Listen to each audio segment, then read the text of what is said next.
स्कंद उपनिषद, कृष्ण यजुर्वेद से संबंध। इसका संबंध किससे है? यजुर्वेद का दो पक्ष होते होंगे, क्योंकि मैंने भी वेद नहीं पढ़े हैं, तो उसका कृष्ण पक्ष और शुक्ल पक्ष इस तरीके से रहता होगा। तो जो कृष्ण यजुर्वेद है उससे इसका संबंध है। और इस उपनिषद में केवल 15 मंत्र हैं। इसमें विष्णु एवं शिव तथा शिव एवं जीव, कि जो शिव है वही विष्णु है, जो शिव है वही जीव है, इन दोनों में कोई अंतर नहीं है। ये अभेद दिखाया गया है, यहाँ कोई भेदभाव नहीं है। शरीर को शिव मंदिर कहकर उसकी उपेक्षा न करके, अब जो शरीर है इसको शिव मंदिर कहा, और इस शरीर की भी हमने उपेक्षा नहीं करनी। मंदिर की तरह स्वच्छ सुंदर रखने का संकेत किया गया है। भेद रहित दृष्टि को ज्ञान, जो ज्ञान है उसको क्या है? जो भेद रहित दृष्टि है उसी को ज्ञान कहा गया। मन का निर्विषय होना, विषयों से कोई आसक्ति नहीं, ऐसा मन होना, उसको ध्यान कहा गया। मन का मैल हटाना ही स्नान कहा गया। इंद्रिय निग्रह को शौच कहकर ऋषि ने अध्यात्म दर्शन को व्यवहारिक बनाने की दिशा दी है। अंत में उपनिषद की शिक्षा को आत्मसात करने का महत्व भी दर्शाया गया है। एक सेकंड और प्लीज।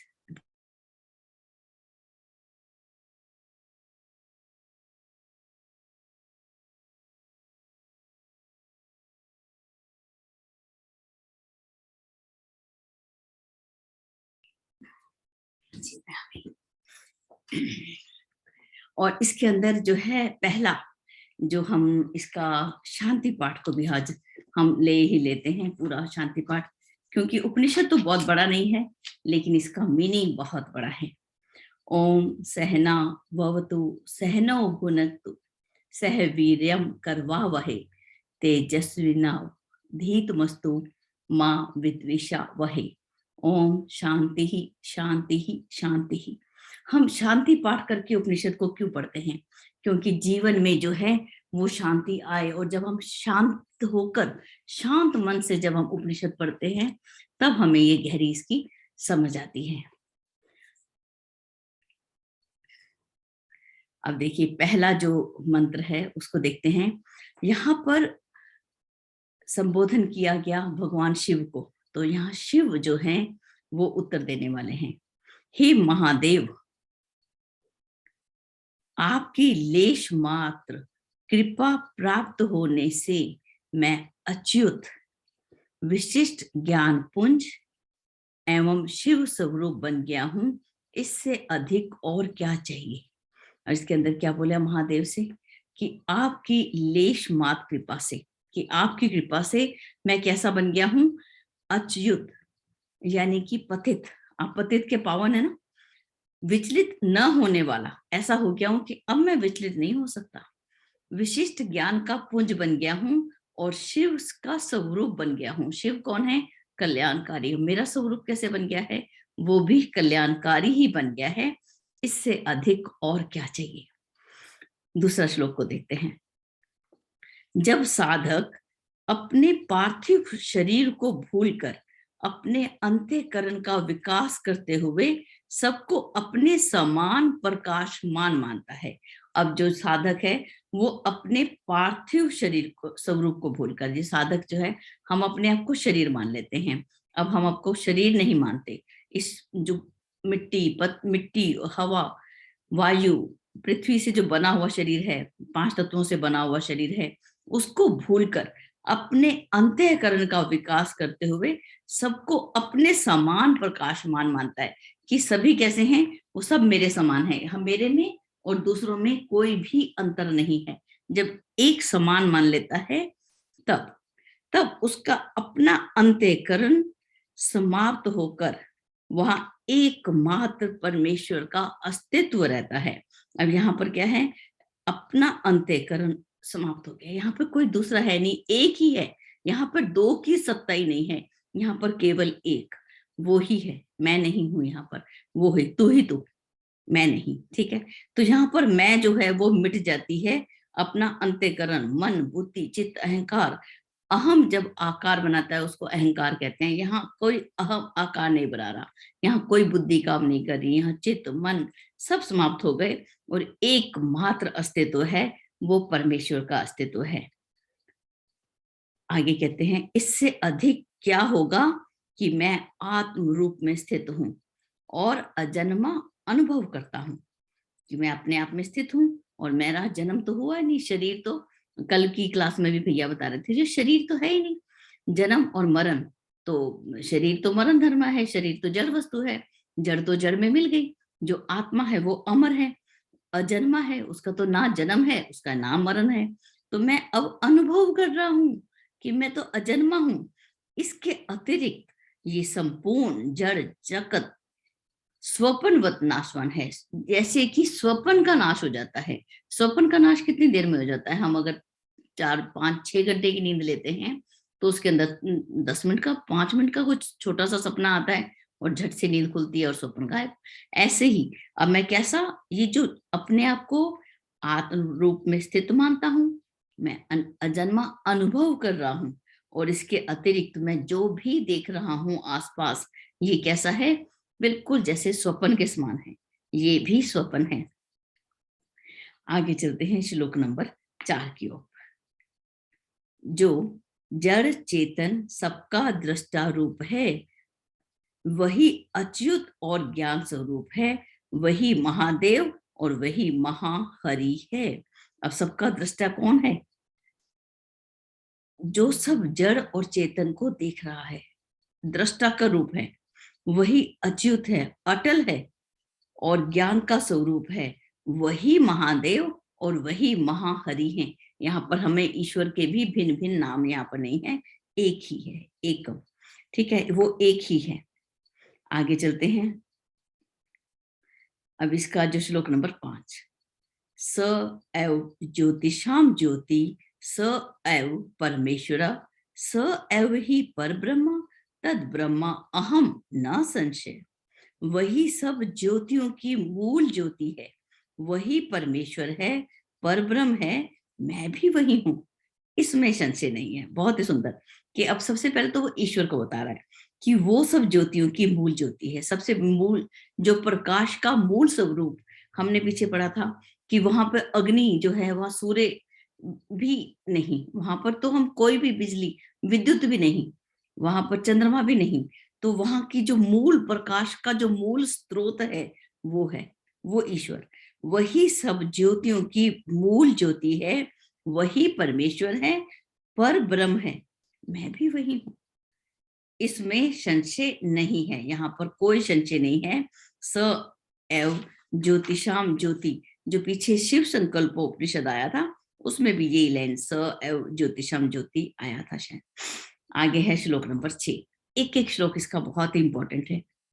जीवा शिवा शिवो जीवा सजीवा केवला शिवा तुषेन बद्धो व्रीहि स्या तुषा भावेन तंडुला। कहते हैं जीव ही शिव है और शिव ही जीव है, अब दोनों के अंदर अंतर नहीं है। ये जीव है वही शिव है, वो जो शिव है वो ही जीव है, यहाँ पर एक, दूसरा कोई नहीं। वह जीव विशुद्ध शिव ही है, इसमें बिल्कुल पक्का है कि जीव जो है वो विशुद्ध रूप से जीव है, शिव है, इसमें कोई मिलावट भी नहीं है, बिल्कुल विशुद्ध। उसी प्रकार है जैसे धान का छिलका रगे रहने पर व्रीहि, अब देखिए दोनों में भेद बताया, और छिलका दूर हो जाने पर उसे चावल कहा जाता है। कहते हैं तुषेन बद्धो व्रीहि, अगर छिलका रगा रहता है चावल में तो उसको क्या बोलते हैं? धान।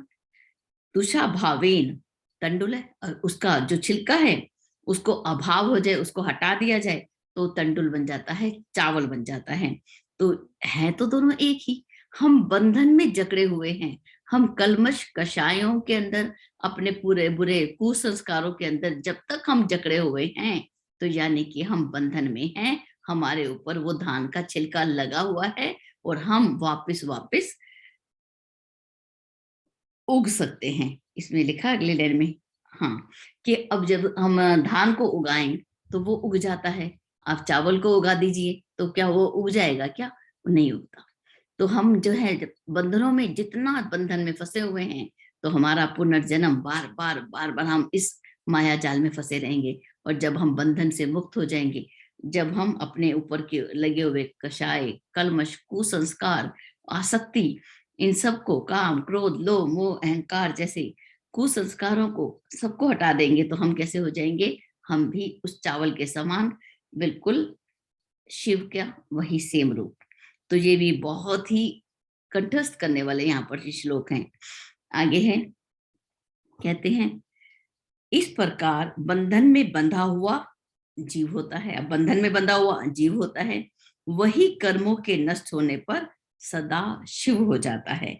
अर्थात दूसरे शब्दों में, पाश में बंधा हुआ जीव और पाश मुक्त हो जाने पर सदा शिव कहलाता है। इसको संस्कृत में पढ़ने का प्रयास करते हैं। एवं बद्धस तथा जीवा कर्म नाशे सदा शिवा, पाश पाशबद्ध तथा जीवा पाश मुक्त सदा शिवा। तो पाश से मुक्त हो जाए तो वो शिव हो जाता है। यहाँ बंधन से मुक्त होने पर सदा शिव। बहुत ही खूबसूरत उपनिषद है ये। और मुझे याद है कि जब बाबूजी ने पढ़ाया था तो मैंने इसको एक एक अक्षर लिखा था, इसलिए मुझे थोड़ा सा समझ आया था उस समय। आगे चलते हैं श्लोक नंबर 8 की ओर। शिवाय विष्णु रूपाय शिव रूपाय विष्णवे शिवस्य हृदयम विष्णुर विष्णोश्च हृदयम शिवा।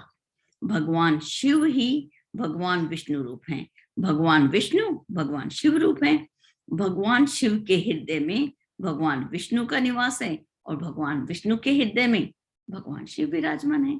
यहाँ पर दोनों ही अलग नहीं है, वो एक ही है। हम बोलते हैं हम तो वैष्णव समुदाय के हैं, हम तो शिव समुदाय के हैं, तो अपने आप को हम एक बंधन में, एक कैटेगरी के अंदर हम बांध लेते हैं।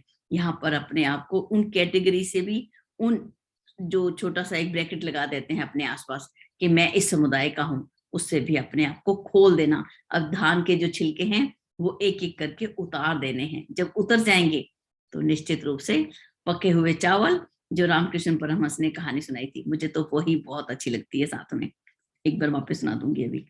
आगे चलते हैं, देखिए आगे बोलते हैं जिस प्रकार विष्णु देव शिवमय हैं, जैसे भगवान विष्णु शिव हैं, उसी प्रकार देव शिव विष्णु में हैं। जब मुझे इनमें कोई अंतर नहीं दिखता तो मैं इस शरीर में ही कल्याण रूप हो जाता हूँ। शिव और केशव में कोई भेद नहीं है। हम जो ये भेद करते हैं, हमारे में कोई भेद नहीं है। मालूम नहीं हमारे हिंदू धर्म में इतने भेद किसने डाल दिए, जबकि हमारा उपनिषद ये उद्घोष करता है कि यहाँ कोई भेद नहीं है, यहाँ पर केवल एक है, एक ही सत्ता, उसी को हम किसी भी नाम से बुला सकते हैं। अगला श्लोक वापिस कंठस्थ करने का है, श्लोक नंबर 10। देहो देवालय प्रोक्त सजीव केवल शिव तजेद ज्ञान निर्मालय सोहम भावेन पूजेत। तत्वदर्शियों द्वारा इस देह को ही देवालय कहा गया है। तत्वदर्शियों ने क्या बोला? ये जो देह है ये क्या है? एक देवालय है, और उसमें जीव केवल शिव रूप है। जीव कैसा है? शिव के रूप में जीव जो है इसके अंदर विराजमान है। ये शरीर एक मंदिर है, मंदिर के अंदर वो शिव जो है वो विराजमान है, जीव के रूप में हम उसको समझ सकते हैं। जब, अब देखिए इस लाइन को बहुत ध्यान से सुनना, जब मनुष्य अज्ञान रूप कलमश का परित्याग कर दे, त्यजेत ज्ञान निर्माल्यम, किसका त्याग कर रहा है? अज्ञान रूपी कलमश कषाय का परित्याग कर दे, तब वह सोहम भाव से उनका पूजन करे। अपने अंदर की कलमश कषायों को हटाकर हम अपने अंदर के शिव का पूजन कैसे कर सकते हैं? सो अहम, वो ही मैं हूं। और इसी बात को स्मरण रखना, याद रखना। जब हम इस बात को याद करेंगे तो प्रज्ञा उपनिषद में बात आती है कि ईश्वर परमात्मा कौन है? आदर्शों का समुच्चय ही एक परमात्मा है। हमारे जीवन कैसा हो जाएगा? वो भी आदर्श में हो जाएगा, शिव रूप हो जाएगा। आगे चलते हैं, देखिए एक एक श्लोक कितना सुंदर है। मुख्य श्लोक, अभेद दर्शनम ज्ञानम ध्यानम निर्विषयम मना। अभेद रूप से, अभेद दर्शनम ज्ञानम ध्यानम निर्विषम मना स्नानम मनोमल त्यागा सोचम इंद्रिय निग्रह। सब प्राणियों में ब्रह्म का अभेद रूप से दर्शन करना यथार्थ ज्ञान है। अब हम ज्ञान की साधना कर रहे हैं। ज्ञान के लिए हमने आज 108 उपनिषद पढ़ लिए हैं। तो हम ज्ञान के, तो यहाँ पर ज्ञान किसको बोल रहा है कि जब हमारे अंदर सभी प्राणियों में उस ब्रह्म का ही अभेद रूप से जब दर्शन होता है, वही है, अरे ये तो वही है, अरे ये तो वही है, कुछ भेद दिखता ही नहीं है। तो वो क्या है? यथार्थ का ज्ञान है, वही है यथार्थ। मैंने ये अटल सत्य है। सत्य क्या है? यही है। सत्य में यही ज्ञान है। और मन का विषयों से आसक्ति रहित होना। अब जो मन है वो आसक्ति से रहित हो जाए। किसकी? विषयों की। ये जितने भी विषय दिखते हैं हमें आसपास, हमारी जो ओम जय जगदीश हरे की आरती है उसमें भी एक लाइन आती है, विषय विकार मिटाओ पाप हरो देवा। हम बोलते हैं ना, तो विषयों से, विषय विकारों से जब मुक्ति हो जाती है, इससे हम आसक्ति से रहित हो जाते हैं। तो ये ध्यान है। भले ही हम घंटा बैठे रहें, लेकिन हमारे मन में जो चिपकाव आया पड़ा है, चिपके पड़े हैं हर किसी के साथ, तो हमारा वो है, हम ध्यान से बहुत दूर हैं। ध्यान से हम बहुत ही दूर हैं। यदि हमारी आसक्ति जो है वो चीजों में आ जाती है, वस्तुओं में आ जाती है, परिवारजनों में आ जाती है, तो वो मोह का रूप ले लेती है। इन सब को हटाना, विषयों से आसक्ति रहित होना, यही यथार्थ। अब देखिए सबके साथ यथार्थ शब्द गुरुदेव ने सबके साथ लिखा। यथार्थ ज्ञान है, यथार्थ ध्यान है। आगे लिखते हैं, मन के विकारों का त्याग करना। मन के जो विकार हैं, ठीक है, काम क्रोध लोभ मोह अहंकार, जो अज्ञान, सबसे बड़ा जो विकार है ना वो अज्ञान है। जब ज्ञानवान हो जाते हैं तो सारे विकार एक तरफ चले जाते हैं। तो मन के विकारों का त्याग करना, ये यथार्थ स्नान है। यही स्नान है।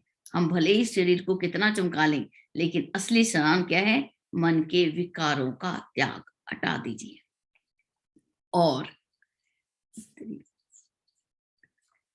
इंद्रियों को अपने वश में रखना, यही यथार्थ शौच है। पवित्र यही है शौच होना। हम जो बड़ा पवित्रीकरण करते हैं, बड़ा शुद्ध होने की कोशिश करते हैं, तो यहाँ पर शौच होने की किसको बोला? कि हम अपने पवित्रीकरण, अपनी इंद्रियों को हम वश में रख लें, यही सबसे बड़ा शौच है। आगे भी देखिए, 12वां श्लोक भी बहुत ही सुंदर है। ब्रह्मा अमृतम पिबेद भक्षयम आचरे देह रक्षणे वसेद एकांतिको भूतवा च अकांते द्वैत वर्जिते। मुझे संस्कृत नहीं आती, लेकिन मैंने इन श्लोकों को तोड़ तोड़ के कई बार लिख लिख के याद किया है, इसलिए थोड़ा सा पढ़ सकती हूँ। अब देखिए इसमें क्या लिखते हैं, ब्रह्म ज्ञान रूपी अमृत का पान करें। अब पीना किसको है? पानी को। यहाँ पर बोल रहे हैं ब्रह्म ज्ञान रूपी अमृत का पान करें और शरीर रक्षा मात्र के लिए उपार्जन करें। शरीर की रक्षा करनी है, केवल इतना ही भोजन ग्रहण करें। एक परमात्मा में लीन होकर, एक परमात्मा में लीन होकर, द्वैत भाव छोड़कर, द्वैत दो तो है ही नहीं ना, दो की सत्ता ही नहीं है, द्वैत भाव को छोड़कर एकांत ग्रहण करें। एक में अंत, उसी में ही मिल जाना है। एक को, एकांत को ग्रहण करें। जो धीर पुरुष इस प्रकार का आचरण करता है, वही मुक्ति को प्राप्त करता है। ब्रह्म ज्ञान रूपी अमृत को पीना है, शरीर की रक्षा के लिए ही भोजन करना है, एक परमात्मा में लीन होकर, द्वैत भाव को छोड़कर एकांत को ग्रहण करना। जो इस प्रकार का आचरण करता है, वो ही मुक्ति को प्राप्त करता है। आगे चलते हैं। श्री परम धाम वाले उस ईश्वर को नमस्कार है। हमारा कल्याण हो, दीर्घ आयुष की प्राप्ति हो। हे विरंची नारायण एवं शंकर रूप नरसिंह देव, आपकी कृपा से उस अचिंत्य अव्यक्त अनंत अविनाशी वेद स्वरूप ब्रह्म को हम अपने आत्म स्वरूप में जानने लग गए हैं। अब हम वो बोलने लगा है यहाँ पर। अब हमारे उपनिषद पूरे हुए तो हम ये बोल सकते हैं कि हे ईश्वर, आपकी कृपा से मैं उस अचिंत्य अव्यक्त अनंत अविनाशी वेद स्वरूप को, ब्रह्म को हम जानने लग गए हैं। श्लोक नंबर 14। ऐसे ब्रह्मवेता उस भगवान विष्णु के परम पद को सदा ही देखते हैं, अपने चक्षुओं में उस दिव्यता को समाहित किए रहते हैं। अब यहाँ पर जो है, उस ऐसे ब्रह्मवेता उस भगवान विष्णु के, कौन ऐसे ब्रह्मवेता, कौन से ब्रह्मवेता? जो ब्रह्म को जानने लग गए, वो उस भगवान विष्णु के परम पद को सदा ही ध्यान मगन होकर देखते हैं, अपने चक्षुओं में उस दिव्यता को समाहित किए रहते हैं, उस दिव्यता को अपने अंदर समाहित कर लेते हैं। अब जब इस ज्ञान को पा लेते हैं, ये उपनिषद की बात कौन आपस में कर रहा है? ये स्कंद उपनिषद है। कार्तिकेय को स्कंद बोला गया। कार्तिकेय भगवान अपने पिता शिव से ये बात कर रहे हैं। श्लोक नंबर 15। विद्वजन ब्रह्म ज्ञान प्राप्त कर जो भगवान विष्णु का परम पद है उसी में लीन हो जाते हैं। ये संपूर्ण निर्वाण संबंधी अनुशासन है, ये वेद का अनुशासन है। इस प्रकार यह उपनिषद है। ओम सहना भवतु। बहुत ही खूबसूरत, एक एक मंत्र को लिख लिख कर बार बार पढ़ के हमने इसको समझना है। बहुत ही खूबसूरत, ये केवल समझने और समझाने का नहीं, ये स्कंद उपनिषद अपने जीवन में उतारने का है। इसके जो मुख्य श्लोक हैं उसको अंदर मैं देखती हूँ कि एक तो श्लोक नंबर 6 कि जीव ही शिव है, शिव ही जीव है। ये जीव विशुद्ध शिव ही है। जैसे धान का छिलका रहने पर ब्रीही और छिलका हट जाए तो चावल बन जाता है। हम जितना बंधन में हैं उतने ही हम बड़े धान हैं। जैसे ही बंधन मुक्त हो गए हम भी चावल हैं। रामकृष्ण परमहंस का वो छोटा सा उदाहरण हमने प्रज्ञा पुराण में पढ़ा था। क्या था वो? कि संत कैसे होते हैं? चावल के समान, जब वो पके हुए चावल के समान, जब वो पक जाते हैं बड़े कोमल हो जाते हैं, स्वादिष्ट हो जाते हैं, मन को भाने लग जाते हैं और अपनी सत्ता को दूसरों से चिपकने नहीं देते। तो ऐसा चावल हमने बनना है, अपनी सत्ता को अनासक्त, किसी से चिपकना नहीं है। तो 6 नंबर श्लोक, श्लोक सारे ही बहुत इंपॉर्टेंट हैं, लेकिन जो मैंने अपने पास सामने जो नोट किया वो मैंने इस प्रकार से इनको नोट किया था।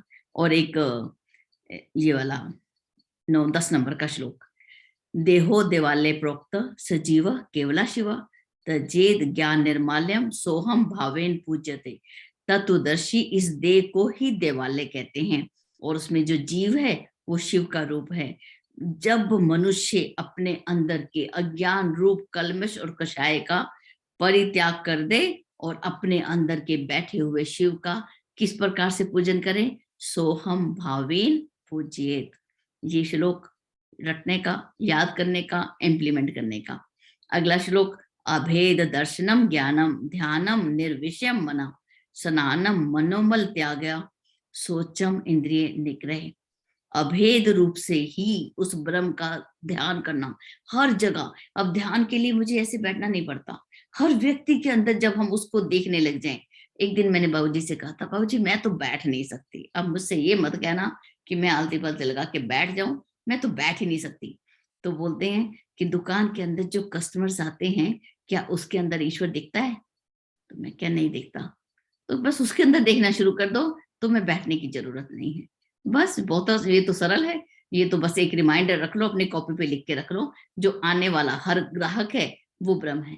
तो हम उस ब्रह्म को ब्रह्म की तरह ही ट्रीट करेंगे। क्या हम उससे चीटिंग कर सकेंगे? नहीं कर सकेंगे ना। तो यहाँ पर है क्या?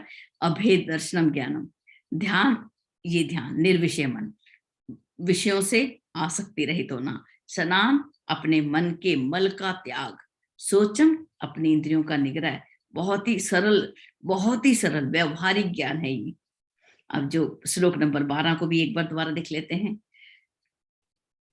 पीना क्या है? ब्रह्म ज्ञान रूपी अमृत को पीना है और शरीर की रक्षा के लिए ही भोजन को ग्रहण करना है।